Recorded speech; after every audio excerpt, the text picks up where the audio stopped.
it just feels like, and I think it's because I'm out here. I don't know, but Felder, I want to ask you because you're on the opposite coast. Coach, you're kind of closer to me, I believe. But it feels like the holistic part of college football is back versus like cut off the West Coast, which I have felt. And Coach, you lived for a couple of years. Like, does it feel that way out there, Felder, for you? I think that we are, because, and maybe it's because USC has bubbled up. Obviously, notwithstanding the loss this weekend, or and then obviously Utah going into Florida, and Florida fans not expecting Utah to be that good, and then realizing, oh wow, they exposed us a little bit, and then everybody else took advantage of us.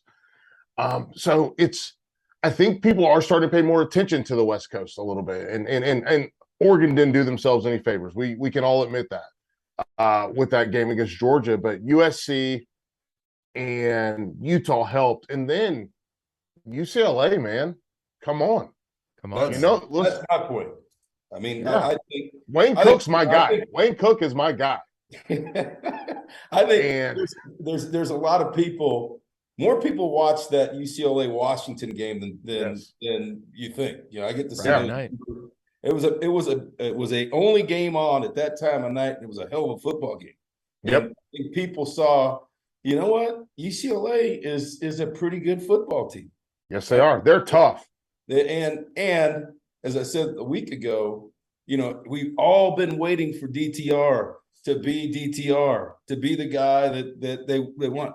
And he is not making very many mistakes right now. He is a dynamic player, and anybody who's got a trigger guy like that with the talent around him, you get, who would have thought a guy could transfer from Duke and be one of the best players in the country right now for him. Bobo's crazy. It's crazy, right? But everybody finds a home, and they are a really, really good football team right now. And I think, as I said a week ago, the eye test, I mean, to me, they're a top 5, 6 team in the country right now. Yeah. Oh yeah. If their logo was a little different, or if they had the juice come into the season, like we all know where they would be currently. Yeah. But they sit in a beautiful slot right now. Last year I picked them to go to the title game, didn't make it. This year I picked them to go to the title game and not win, and I had Utah and them going. But the point is, like, I think what Chip's done, and let's just jump right into the Pac-12. We'll get around to the other conferences. Sure. But I think Chip has really built it his way. And Coach, I want to get your point on it, because when he got there, Jim Moore had a bunch of success and they had a bunch of players, but didn't fit into what Chip wanted to do, right? They had a bunch of huge recruits. They had a bunch of names there. And instead of trying to do what you can do today, which is what they've done in LA across town with Lincoln Riley, because the portal exists now. It didn't when Chip took over in terms of the immediacy of playing. He slowly built it. And when I look at the portal guys that they've taken, they've missed on one guy.